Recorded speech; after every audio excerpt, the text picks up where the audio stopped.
अवसायनात निघालेल्या रावसाहेब पटवर्धन नागरी सहकारी पतसंस्थेच्या 5 मालमत्तांची विक्री करण्यास येथील जिल्हा सत्र न्यायालयाने परवानगी दिली। न्यायालयाच्या निर्णयामुळे ठेवीदारांना त्यांचे पैसे परत मिळण्याची शक्यता निर्माण झाली आहे। महसूल खात्यातील सक्षम प्राधिकाऱ्यामार्फत मालमत्ता विक्रीची प्रक्रिया राबवली जाणार असल्याची माहिती सरकारी वकील ॲडव्होकेट अर्जुन पवार यांनी दिली।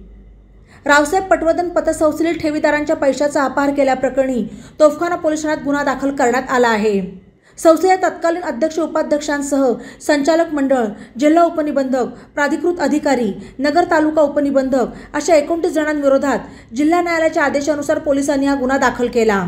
याबाबत ठेवीदार इस्माईल गुलाब शेख राहणार सिव्हिल हडको यांनी फिर्याद दिली। दरम्यान पतसंस्थेच्या फॉरेन्सिक ऑडिटमध्ये 65,31,80,253 रुपयांचा गैरव्यवहार झाल्याचा ठपका ठेवण्यात आला।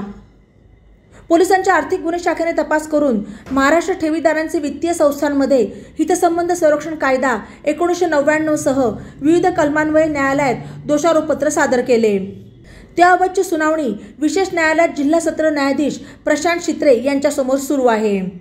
न्यायालयाने संस्थेच्या पाईपलाईन रस्ता, भिस्तबाग चौकातील इमारत अशा 5 मालमत्ता विक्री करण्यास परवानगी दिली असल्याचे ॲडव्होकेट पवार यांनी सांगितले। या मालमत्ता विक्रीची प्रक्रिया सक्षम प्राधिकारी तथा प्रांताधिकारी यांच्या अधिकारात राबवली जाणार असून यातून मिळणारी रक्कम ही ठेवीदारांच्या ठेवी परत करण्यासाठी वापरली जाणार आहे। त्यामुळे ठेवीदारांना काहीसा दिलासा मिळाला आहे।